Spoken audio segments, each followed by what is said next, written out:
देखो high school का जो मेन एक चैप्टर है वो है द्विघात समीकरण, जिसे क्वाड्रेटिक इक्वेशन कहते हैं। इसी के इर्द गिर्द पूरा हाई स्कूल का मैथ घूमता रहता है। अगर किसी बच्चे का ये वाला चैप्टर कमजोर है तो पहले यहाँ उसे स्ट्रॉन्ग करना है, उसके बाद हाई स्कूल का मैथ ढंग से समझ में आएगा। क्योंकि क्वाड्रेटिक इक्वेशन में आपका जो द्विघात बहुपद है वो पूरा का पूरा आता है, जबकि बहुपद में समीकरण में थोड़ा सा ही अंतर है, ज़्यादा कुछ खास अंतर नहीं है। लेकिन बहुपद आएगा तो समीकरण आएगा या नहीं आएगा क्लियर नहीं है, समीकरण आएगा तो बहुपद जरूर आएगा। तो कुछ बहुपद के फॉर्मूला निकले समीकरण से ही है। तो पहले बात करते हैं कि द्विघात समीकरण है।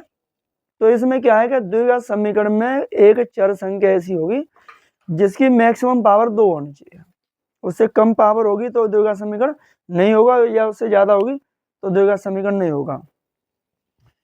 तो हम द्विघात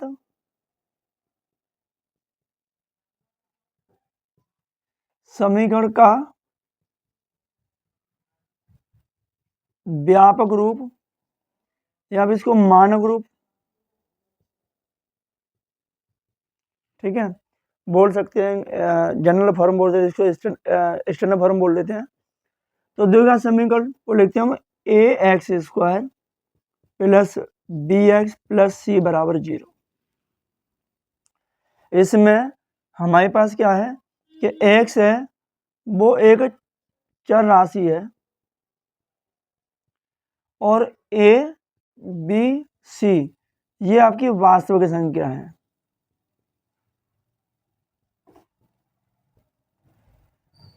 ये आपकी वास्तविक संख्या है जिन्हें रियल नंबर भी बोलते हैं। तो ए बी सी आप ऐसे भी लिख सकते हो कि A B C belongs to R, real number.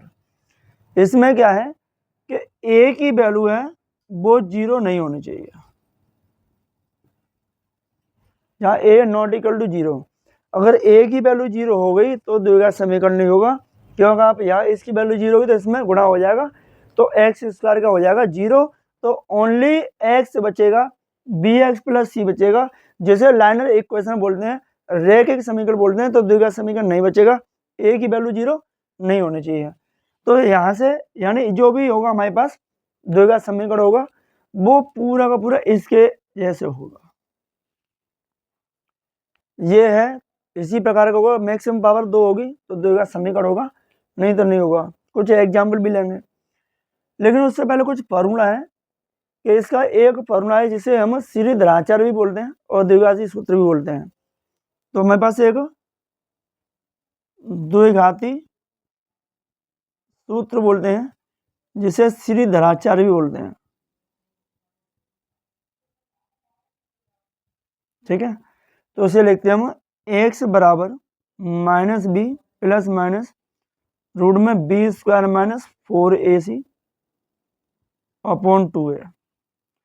अब इसके बाद में हमारे पास जितने भी फॉर्मूला द्विघात समीकरण में आएंगे उनका जन्म इसी वाले फॉर्मूले से ही होगा, सब के सब इसी में से निकलेंगे और कुछ भी नहीं है। एक फॉर्मूला हम यूज करते हैं किसका, विभक्तिकर का।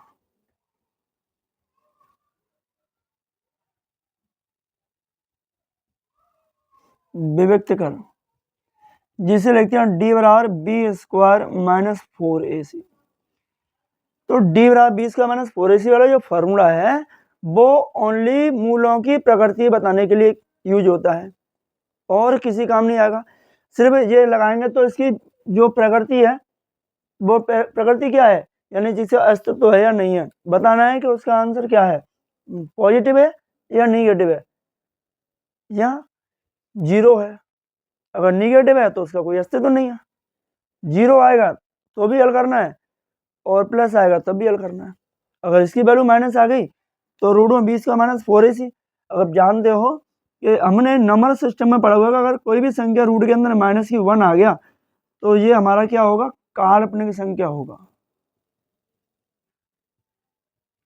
जो कि रियल नंबर नहीं है, इमेजिनरी नंबर होगा, रियल नंबर नहीं है। और जब ये रूट में माइनस, यहाँ से अगर वैल्यू माइनस की बचती है तो फिर तो उसे हल करना असंभव है, बाहर निकलेगा ही नहीं, नहीं निकलेगा तो उसका काम वही खत्म हो गया, ठीक है। तो ये है विभक्तिकर का फॉर्मूला। उसके बाद में यदि यहां से है कि जब दो मूल बराबर हो या इनको बोलते हैं वास्तविक हो,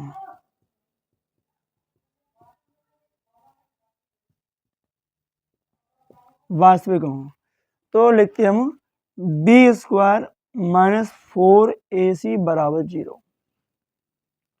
तो सबसे ज़्यादा पूछा जाता है स्कूल के मैथ में, यही यूज होता है। बाकी दो कंडीशन और भी हैं, वो यूज नहीं होती, लेकिन फिर भी लिख लेते हैं। सेकंड है कि जब मूल काल्पनिक हो। अभी काल्पनिक मैंने आपको बताया कि अगर रूट में कोई भी संख्या माइनस की हो गई तो वो कैसी होगी, काल्पनिक होगी, रियल नंबर नहीं होगी। अब काल्पनिक होगी तो 0 से छोटी हो जाएगी, खत्म मामला, माइनस की संख्या आएगी। तो क्या लिखेंगे, b square minus 4ac less than 0। ठीक है, जब वो काल्पनिक होगी तो ये लिखा जाएगा बी स्क्वायर माइनस 4ac बराबर 0। यहाँ क्या है कि काल्पनिक है तो इसका ये भी होगा कि कोई मूल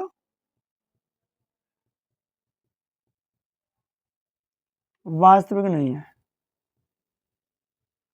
यानी कोई मूल वास्तविक नहीं है तो कैसा है, काल्पनिक है। ठीक है, इसके बाद में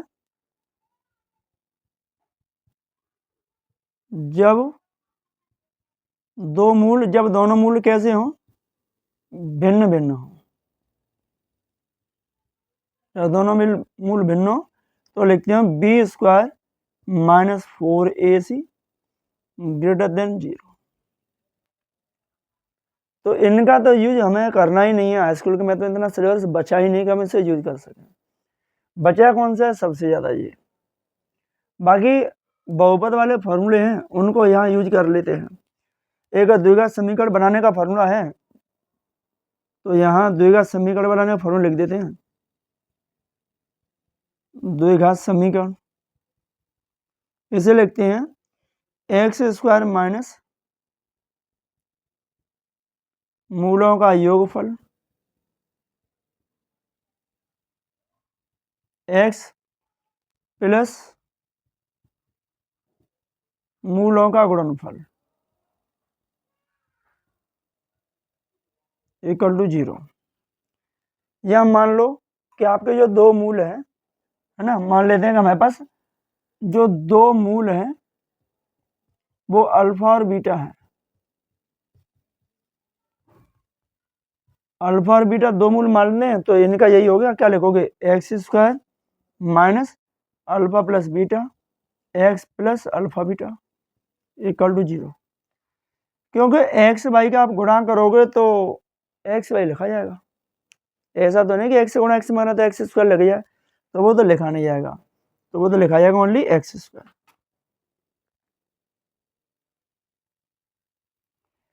तो इसे शॉर्ट फॉर्म में इस तरीके से लिखा जा सकता है। ठीक है, बाकी मूलों का योगफल माइनस के बी बटे ए, बहुपद में मूलों का गुणनफल सी बटे ए, अचर पद बटे एक्स स्क्वायर गुणन, जो कि बहुपद हम पढ़ चुके हैं, तो उन फॉर्मूलाओं को भी यहाँ पे यूज किया जा सकता है। बाकी हमारे पास श्रीधराचार्य का फॉर्मूला है, जब किसी इक्वेशन के फैक्टर करने हो, मूल निकालने हो और मूल नहीं निकले तो उसके लिए श्रीधराचार्य का लगाओ, लेकिन वो काल्पनिक नहीं होना चाहिए, उसकी वैल्यू माइनस में नहीं आनी चाहिए, पॉजिटिव रहनी चाहिए, प्लस रहे या जीरो रहे तो उसे हल कर सकते हैं, और माइनस आ गया तो हल नहीं करना। ठीक है, तो ये फॉर्मूला है इसके। उसके बाद में कुछ एग्जाम्पल लेते हैं जिससे आपको समझ में आएगा कि कौन सा द्विघात समीकरण है कौन सा नहीं है। ठीक है, तो इन्हें नोट कर लो, लिख लो इनको।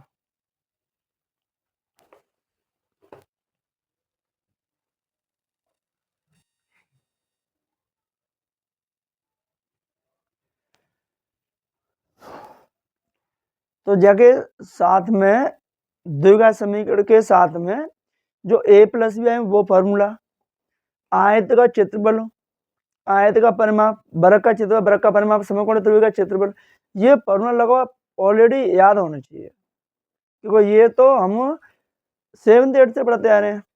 ए प्लस बी का बनना वो 6th क्लास से पढ़ाई जा रहे हैं, याद करो याद करो, लेकिन याद ही नहीं करते। तो याद तो करने ही करने, बिना याद करें कोई व्यवस्था बनेगी नहीं। ठीक है, तो यहाँ अब देखते हैं कि द्विघात समीकरण के कुछ एग्जाम्पल ले लेते हैं, जिसमें छांट लेते हैं कौन सा द्विघात समीकरण है कौन सा नहीं है। ठीक है,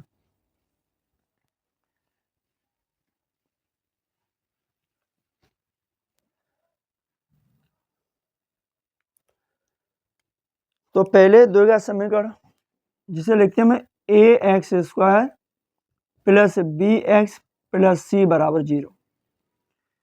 तो सब के सब एग्जाम्पल इसी के रूप के होने चाहिए, संख्या कितनी भी हो उसमें कोई दिक्कत नहीं है। तो हम कुछ एग्जाम्पल लिखते हैं, जैसे 2x square plus 4x minus 3 equal to 0। Second, x plus 1 का होल स्क्वायर बराबर 2x माइनस 3।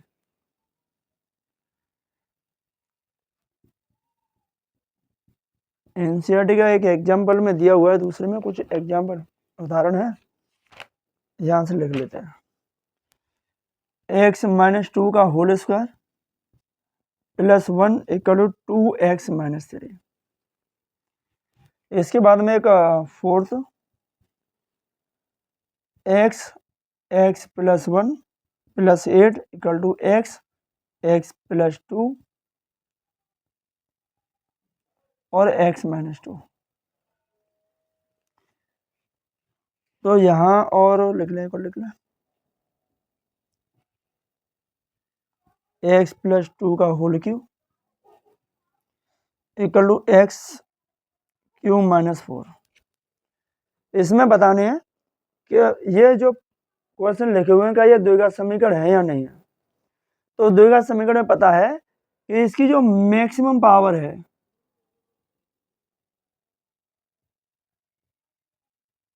वो कितनी होनी चाहिए, 2, ना 2 से कम ना 2 से ज़्यादा।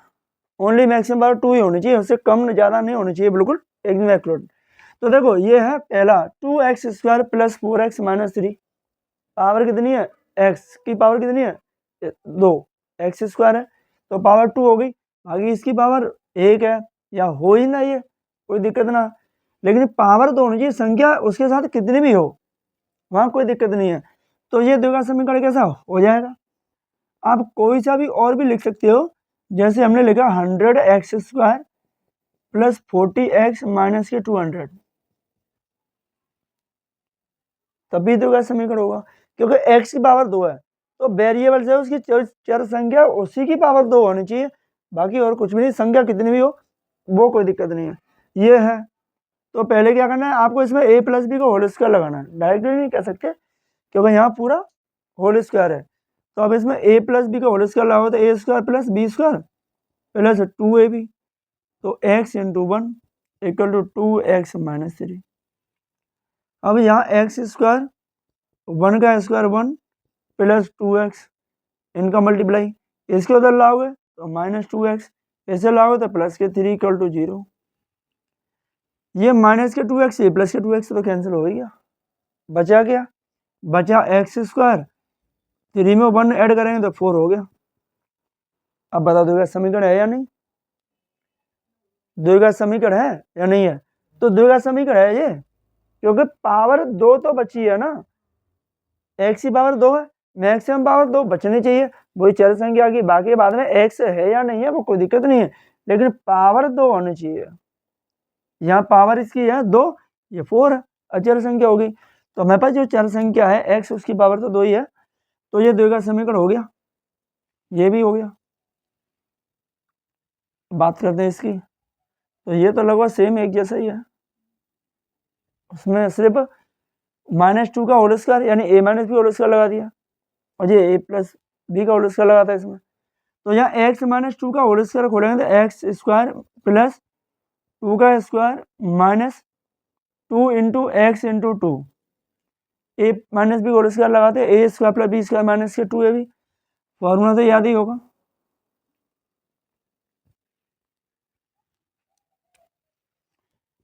ए माइनस बी का whole square a square plus B square minus 2a।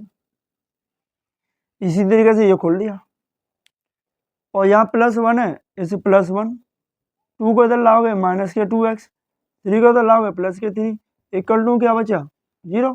वहाँ तो कुछ भी नहीं बचा, 0 बच गया। एक्स का स्क्वायर एक्स स्क्वायर प्लस 2 का स्क्वायर 4, जो हो गया माइनस के 4x plus 1 minus 2x plus 3 equal to 0। और यहाँ एक्स स्क्वायर तो बच ही रहा है ना, इसमें घात तो बड़ी से बड़ी घात कितनी है 2, तो बड़ी से बड़ी पावर है वो 2 तो आ ही रही है, बाकी कुछ भी है। 4 और 2 6 माइनस के 6 हो गया, 4 1 5 और 3 8 इक्वल टू 0। अब देखो ये वाले जो रूप है, ये जो कंडीशन है इसकी वजह से नहीं है, तो कैसा हो गया द्विघात समीकरण हो गया। ठीक है, तो ये आपका द्विघात समीकरण है। बात करते हैं इस वाले की, पावर मैक्सिमम पावर 2 ही बचनी चाहिए, उससे कम ज़्यादा ना हो। एक्स का मल्टीप्लाई करेंगे तो x square plus x plus 8, x के बाद इसमें फिर इसमें प्लस 8 है ही, इसमें आप a plus B A minus B, तो A square minus B square लगा सकते हो, न लगाना चाहें तो इस तरीके से गुणा कर लो, इसका गुणा इसमें एक्स स्क्वायर, एक्स का माइनस 2 में माइनस 2x, 2 का x में प्लस के 2x और 2 का 2 में करेंगे तो माइनस के 4, ये प्लस माइनस कैंसिल, क्लियर है। अब ये x square plus x plus 8, इसको उधर लाओगे माइनस एक्स स्क्वायर, ये आएगी प्लस के 4 equal to 0, x square cancel, plus minus का ये पॉजिटिव है निगेटिव कैंसिल हो गया, क्या मिला x प्लस 12 इक्वल टू 0, 8 में 4 ऐड करेंगे तो 12 हो गया। अब बताओ इसकी पावर कितनी है 1 है ना, x की पावर कितनी है 1, 2 तो है ही नहीं, 2 नहीं तो द्विघात समीकरण नहीं है, सीधे लगे तो ये नहीं है, क्वाड्रेटिक इक्वेशन है ही नहीं, तो पावर तो 2 ही होनी चाहिए, उसकी मैक्सिमम पावर है ये है। इसको यहाँ लिख लेते हैं x प्लस 2 का होल क्यूब और एक्स क्यूब माइनस 4, इसको भी सॉल्व करके देख लेते हैं तो द्विघात समीकरण बनेगा या नहीं बनेगा। तो इसमें क्या करना है, x प्लस 2 का होल क्यूब है ना, तो इसमें आपको a प्लस बी का होल क्यूब लगाना है, होल क्यूब है, आप डायरेक्ट x का क्यूब और 2 का क्यूब 8 नहीं लिख सकते, होल क्यूब लगाना पड़ेगा। ठीक है, क्योंकि अगर ये ऐसे लिखा होता तो बात अलग थी, तो क्यूब हो जाता, लेकिन ऐसे लिखा ही नहीं, तो हमें इसमें a प्लस बी का होल क्यूब लगाना पड़ेगा, तो a cube plus B cube plus 3ab और a प्लस बी, इसके जैसे कंडीशन में लिखना पड़ेगा हमें, फिर सॉल्व करके देखना है कि क्या करना है। तो यहाँ a की वैल्यू x, b की वैल्यू 2 रहेगी, तो x क्यूब प्लस 2 का क्यूब प्लस यहाँ 3, a की वैल्यू x, b की वैल्यू 2 और ब्रैकेट में x प्लस 2 इक्वल टू यहाँ x क्यूब माइनस 4, इस तरीके से लिखा हुआ है। तो यहाँ x क्यूब हो गया प्लस 2 का क्यूब 8 प्लस जो हो गया 6x और x प्लस 2, x को इधर लाओगे तो माइनस एक्स क्यूब, ये प्लस के 4 इक्वल टू क्या बचा 0, ये माइनस का एक्स क्यूब, ये प्लस का एक्स क्यूब, या तो कैंसिल हो गया। 6 का गुणा करोगे तो क्या मिलेगा 6x स्क्वायर प्लस के 6 2 या 12x और 8 में 4 ऐड करेंगे तो कितना हो जाएगा 12 इक्वल टू 0। अब इसमें x की मैक्सिमम पावर कितनी मिल रही है 2 मिल रही है ना, तो कैसा हो गया द्विघात समीकरण हो गया। तो इस तरीके के जो समीकरण हैं वो द्विघात समीकरण होते हैं, तो ये भी हो गया।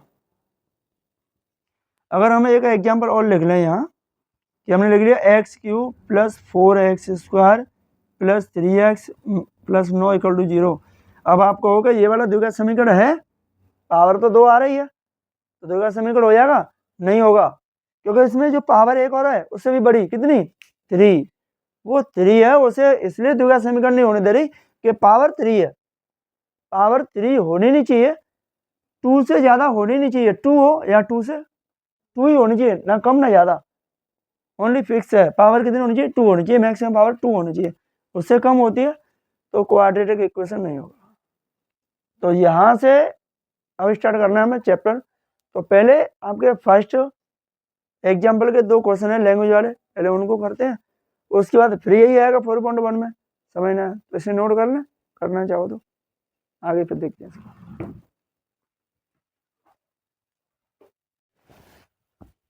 तो देखो इसमें 4.1 में पहले हमारे पास क्वेश्चन एग्जाम्पल नंबर 1 में 2 एक उदाहरण है, तो उन्हें सॉल्व करते हैं पहले। तो जैसे 2 चरवाई रेखीय समीकरण में 2 संख्याओं का अंतर है तो x माइनस वाई लिख दिया। यहाँ थोड़ा डिफरेंट होगा, अगर योग पहले तो ऐड कर दो और है ना, योग पहले तो माइनस करेंगे और अंतर है तो जोड़ देंगे। तो देखो इसमें पहला क्वेश्चन है कि जॉन और जीवंती के पास कुल मिलाकर 45 कंचे हैं, दोनों 5-5 कंचे खो देते हैं, तो अब उनके पास कंचों की संख्या का गुणनफल 124 है। हम जानना चाहेंगे आरंभ में उनके पास कितने कितने कंचे थे। तो ये तो एक द्विघात समीकरण बनवा रहा है कि समीकरण बनाइए छोड़ दीजिए, लेकिन हम उसे सॉल्व करके बताएंगे दोनों के पास कुल कितने कंचे थे। तो देखिए पहला है, तो हम यहाँ लिखते हैं जॉन और जीवंती के पास कुल मिला के 45 कंचे हैं। तो मान लेते हैं कि माना जॉन के पास कंचे x कंचे हैं जॉन के पास, और जीवंती के पास जो कंचे हैं वो 45 में x घटा दो, आ गया वही टॉपिक। दोनों पे जोड़ के गिन के 45 कंचे हैं 45। अब हमें तो पता नहीं कि 45 में कितने कितने कौन के पास है, तो हमने मान लिया कि जॉन के पास x है। अब टोटल कितने बचे हमारे पास, तो 45 यानी 45 में x जो कंचे जॉन के पास है उन्हें माइनस कर दो, जो बचेंगे वो जीवंती के बचेंगे। ठीक है, अब दोनों 5-5 कंचे खो देते हैं। ठीक है, दोनों के पास थे 5-5 कंचे खो देते हैं, तो उनके पास कंचों की संख्या गुणनफल है वो 124 है। तो 5 कंचे खोने के बाद अब जॉन के पास कंचे कितने बचेंगे, जॉन के पास जो कंचे हैं 5 पहले x थे, 5 खोए गए थे, 5 घटा दो, 5 माइनस कर दो उसमें से। अब जीवंती के जो पास कंचे पहले कितने थे 45 माइनस x, लेकिन 5 कंचे खो दिया तो 5 माइनस कर दो, तो कितने मिले 40 माइनस x, यही तो कंचे बचे। अब जो कंचा 5-5 खोने के बाद बचे हैं उनका गुणनफल 124 है, तो इसका और इसका गुणा करेंगे तो कितना आएगा 124, यानी x माइनस 5 का मल्टीप्लाई करोगे आप 40 माइनस x में, तो 124 आपके कंचे हैं, क्वेश्चन के अकॉर्डिंग ही दिए हुए 124 ही है। ठीक है, तो x का मल्टीप्लाई 40 में करें तो 40x, x का x बना माइनस एक्स स्क्वायर, 5 का 40 में करेंगे तो माइनस के 200 आएगा, और इसका 5 का माइनस के x में करेंगे तो प्लस के 5x इक्वल टू 124, है ना। अब माइनस एक्स स्क्वायर 40 में और 5 ऐड करोगे तो कितना हो जाएगा 45x माइनस 200 और माइनस 124 इक्वल टू 0। इस संख्या को भी इधर ट्रांसफर करेंगे तो माइनस की हो जाएगी ना, पहले क्या आएगी प्लस की, इधर लाओगे तो माइनस। अब minus x square plus 45x minus इन दोनों को ऐड करेंगे तो 324 इक्वल टू 0, यानी 200 है 124 ऐड कर देंगे तो 324 हो जाएगा। इसमें से क्या करना है माइनस 1 कॉमन ले लो, तो ये एक्स स्क्वायर ये हो जाएगा माइनस के 45x और ये माइनस का हो जाएगा प्लस 324 इक्वल टू 0, तो ये माइनस तो चली जाएगी अपॉन में, तो ये हो जाएगा x square minus 45x plus 324 equal to 0 upon minus 1, तो 0 हो गया। इसका डिवाइड करें तो 0 हो गया। अब क्या करना है, अब इसके फैक्टर करने हैं। यहाँ प्लस है तो ये ऐड करके आएगी, और यहाँ माइनस होगी तो माइनस करके आएगी। अब मल्टीप्लाई करेंगे तो 324 आना चाहिए, और ऐड करें तो 45 आए। ऐसी दो संख्या छाड़नी है हमें। अगर आपको नहीं पता तो क्या करना है कि 324 के फैक्टर कर लो इस तरीके से, फिर वहाँ से जोड़ा बनाने हैं कि जोड़ करके आपका 45 आ जाए, और मल्टीप्लाई करें, गुणा करें तो 324 आ जाए। तो 2 से डिवाइड लगाओ, यही आएगा। 2 बन जाएगा, 2 है ना, 2 6 12 और 2 2 4। फिर 2 से लगाओगे कितना आएगा, 8 और 1, फिर 3 से 27, फिर 3 से 9, फिर 3 से 3 और 3 से 1। ये तो फैक्टर हो गए। अब इनमें संख्या बनानी है हमें कि उन्हें ऐड करेंगे तो 45 आना चाहिए, जोड़ करके। गुणा करके तो आएगा ही 324 ये इन सब का, लेकिन जोड़ के भी आना चाहिए 45। तो देख लो कौन सा होगा।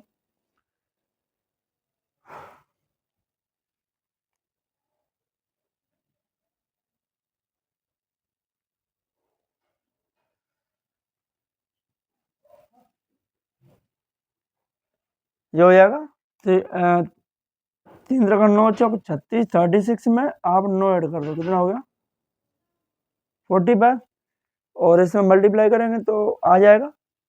तो हमारे पास संख्या कौन सी मिलेगी, ये 36 और 9 है ना, ये मिल गया। तो यहाँ से एक्स स्क्वायर माइनस आप लिखोगे 36 plus 9x plus 324 equal to 0, ये मिलेगा इसके फैक्टर।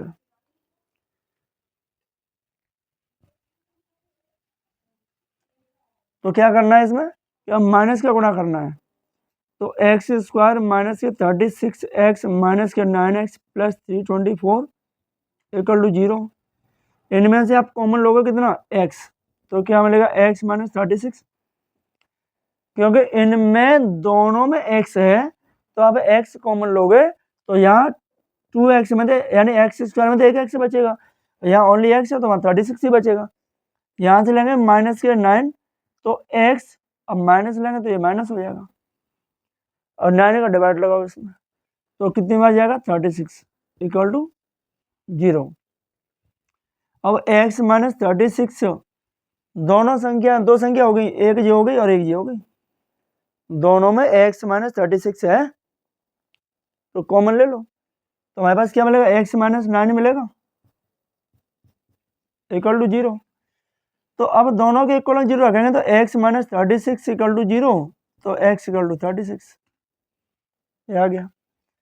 और x माइनस 9 इक्वल टू 0, तो 9 को उधर भेजोगे तो क्या हो जाएगा, प्लस हो जाएगा, यानी हमें क्या मिलेगा 0 प्लस 9, तो आप तो 9 ही लिखोगे, फिर 9 को है ना, 0 प्लस 9 को तो 9 ही लिखोगे। तो x की वैल्यू दोनों ही पॉजिटिव आ रही है, तो किसके पास कितने कंचे हैं वो बताना है। तो देखो यदि जॉन के पास कंचे, अब जॉन के कंचे क्या माने थे, एक्स माने यहाँ 36 लेते हैं, तो जीवंती के पास कितने बचेंगे। अब जीवंती के पास जो कंचे थे वो थे 45 माइनस एक्स, तो कितना लगेंगे 45 माइनस एक्स की जगह 36 रख दो, कितना मिलेगा 9 मिलेगा। अब तो सीधा सा मतलब है, आप यहाँ 9 रखोगे तो यहाँ 36 आ जाएगा। तो ये हो गया कि जॉन के पास 36 हैं तो जीवंती के पास 9 होंगे, 9 होंगे, और यदि जॉन के पास कंचे 9 है तो जीवंती के पास कितने होंगे, जीवंती के पास कंचे होंगे 36, क्योंकि दोनों को जोड़ो कितना मिलेगा 45 ही तो आएगा। 36 में 9 ऐड कर दो 45 आएगा, या 9 को 36 में ऐड कर दो 45 आएगा। दोनों के पास कुल कंचे कितने थे 45 ही थे ना शुरू में, क्वेश्चन में पूछता है कि कितने कंचे हैं 45 दोनों के पास, तो देखो दोनों को ऐड कर लो, 45 ही आ रहा है ना। अगर 45 नहीं आता तो आपका क्वेश्चन गलत है, यह हुआ क्लियर। तो देखो फैक्टर हो रहे हैं तो फैक्टर करने हैं, नहीं हो तब श्रीधराचार्य ब्रह्मास्त्र हो, तो जब नहीं होगा तो फिर ब्रह्मास्त्र का प्रयोग करेंगे, ठीक है। तो ये है, बहुत बढ़िया क्वेश्चन है, भले ही एग्जाम्पल में है, नोट कर लो इसको। और इसके बाद जो क्वेश्चन आएगा इसी एग्जाम्पल का, ऐसे ही एक्सरसाइज में क्वेश्चन है जो बोर्ड के पेपर में भी आ जाता है, इसके बाद जो आने वाला है, ठीक है, देख लो।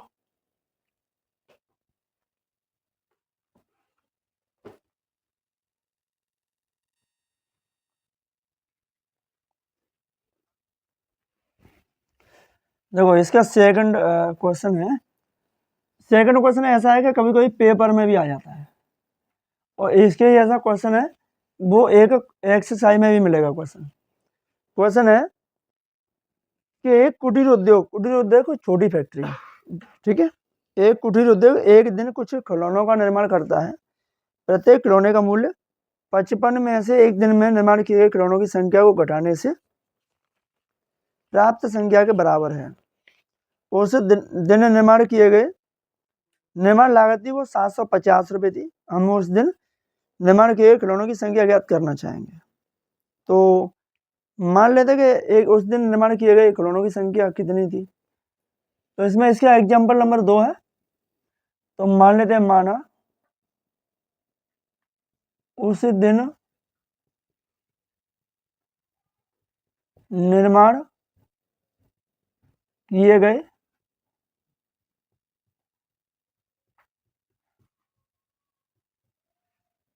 खिलौनों की संख्या बराबर एक्स, ठीक है, खिलौनों की संख्या बराबर एक्स है। अब एक खिलौने की लागत कितनी थी, तो देखो यहाँ एक खिलौने के निर्माण लागत, मतलब एक खिलौना कितने रुपए में बन के तैयार हो रहा है, तो वो लागत है कि 55 में से खिलौनों की संख्या को घटा देंगे तो इतने रुपए में खिलौना बन जाएगा। यानी 55 माइनस एक्स रुपए में खिलौना, 55 में से आप एक्स घटा दो तो जो बचेगा वो इतने रुपए में खिलौना बन के तैयार हो जाएगा। अब खिलौनों की कुल निर्माण लागत, अब यहाँ खिलौनों की कुल निर्माण लागत वो 750 रुपये है। अब कितनी, कि एक खिलौने का मूल्य और टोटल खिलौना है ना। मान लो कि आप एक जो पेन है वो कितने का ले गए, 5 रुपए का, 5 रुपए का पेन लेके आए। और मान लो कि आप टोटल पेन कितने, यानी जो कुल पेन लेके आए वो आपको ले गए 10, तो कुल कै रुपया के पेन आए, तो 5 गुणा 10 कर दो, 50 रुपया के 10 पेन आएंगे, है ना। तो 10 पेन आएंगे, तो हमारे पास गुणा करके कुल पैसे निकाले जा सकते हैं ना। जैसे मान लो कि हमने पेन की बात कर लें कि हमने 50 पेन लिए, और एक जो पेन था वो कितने का, 2 रुपए का था। तो कुल पेन कितने के टोटल, है ना, पैसा कितना लगेगा, तो 50 गुणा 2 यानी 100 रुपया के टोटल पेन हो गए, तो ये कुल खर्चा हो गया उसका। तो ऐसे ही इन दोनों का गुणा करेंगे तो 750 रुपये के बराबर हो जाएगा, क्योंकि खिलौनों की संख्या कितनी है, एक्स, और एक खिलौने के पैसे कितने, इतने। तो x into 55 minus x equal to 750 है ना, ये मिलेगा हमें। अब क्या करना है, वही गुणा करना है, x का 55 में करो तो यहाँ 55x मिलेगा, और माइनस एक्स स्क्वायर बराबर 750। अब इन दोनों को उधर भेजेंगे तो यहाँ मिलेगा 0 बराबर 750, ये हो जाएगा माइनस के 55x और ये प्लस के एक्स स्क्वायर। अब क्या करना है आपको, इनको डिसेंडिंग ऑर्डर में लिखना है। पहले एक्स स्क्वायर माइनस के 55x और माइनस प्लस 750 इक्वल टू 0। अब आ गया कि हमारे पास जो 750 है वो प्लस की है, तो मल्टीप्लाई करना है, गुणा करें तो 750 आए, और ऐसी दो संख्या जब उनको ऐड करें तो फिर 55 आ जाए। अब कौन कौन सी संख्या है, अगर 30 में 25 ऐड कर दें तो कितना हो जाएगा, और इसमें ही अगर गुणा कर दें, मल्टीप्लाई कर दें तो कितना आएगा, 750 आ जाएगा। क्लियर है, इससे तो कोई दिक्कत है नहीं। तो हमारे पास दोनों जो संख्या है वो कितनी है, 30 एंड 25, इन दोनों को जोड़ दो, तो x square minus 30 plus 25 x plus 750 equal to 0। Minus का मल्टीप्लाई करें तो दोनों का की हो जाएंगी माइनस की, इधर से एक्स का भी होगा, तो एक्स स्क्वायर माइनस के 30x माइनस के 25x प्लस 750 इक्वल टू 0। इनमें से क्या कॉमन लोगे, एक्स कॉमन आएगा, क्योंकि यहाँ एक्स एक है, यहाँ पे एक्स दो है, एक्स इंटू एक्स है, तो एक्स कॉमन लोगे तो यहाँ तो एक्स मिलेगा, यहाँ से एक्स हट जाएगी, कितना मिलेगा, ओनली 30, क्योंकि एक्स का भाग एक्स मिलेगा तो एक ही बार जाएगा। यहाँ से माइनस के 25 कॉमन लेंगे तो एक्स माइनस लेंगे तो प्लस क्या हो जाएगा, माइनस, और 25 का 750 में डिवाइड करेंगे तो कितनी बार जाएगा, 30 बार जाएगा। अब एक्स माइनस 30 कॉमन लोगे तो एक्स माइनस 25 मिलेगा इक्वल टू 0, दोनों इक्वल टू 0 रख लो।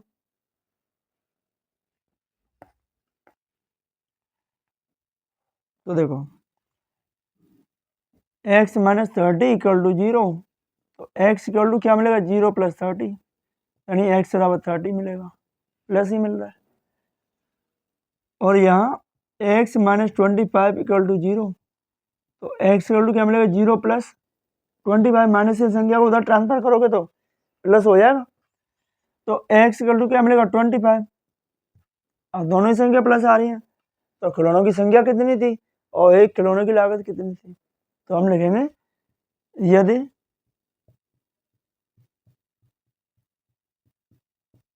खिलौनों की संख्या बराबर 30 मान लेते हैं, तो एक खिलौने की लागत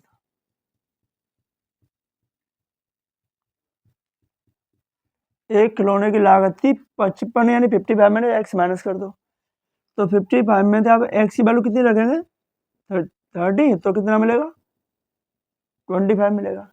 यदि कुल खिलौने 30 बने तो एक खिलौने की लागत थी 25 रुपये, और यदि खिलौनों की संख्या कितनी मान लें, 25 मान लें, तो एक खिलौने की लागत कितनी हो जाएगी, 30 हो जाएगी, है ना, क्योंकि ऐसे ही हो गया।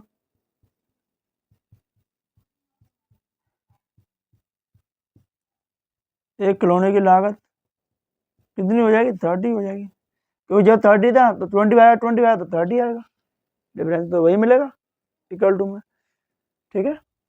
तो ये है, इस तरीके से हमारे पास द्विघात समीकरण है, क्वाड्रेटिक इक्वेशन स्टार्ट है, एग्जाम्पल है। तो नेक्स्ट क्लास में हम करेंगे 4.1 को, और पूरी एक्सरसाइज को एक ही में करेंगे, ठीक है। तो बस आज के लिए इतना ही।